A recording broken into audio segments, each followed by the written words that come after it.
Scritto da due laici, quindi da Marco Polo e da Rusticalo da Pisa, per essere letto da altri laici, il Milione contiene il quadro più completo ed esaustivo sulle realtà orientali. Tra i tanti aspetti di cui ci parla troviamo anche la ricchezza religiosa e antropologica dell'Asia.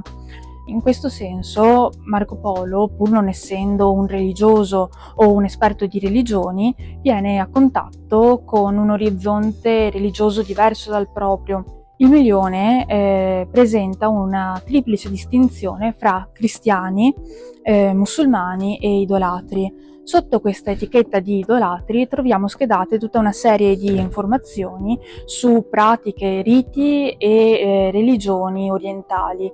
Per farvi un esempio, Marco Polo ci parla dell'adorazione del bue in India, oppure delle devadasi, delle giovani ragazze offerte agli idoli e destinate a servirli nei templi.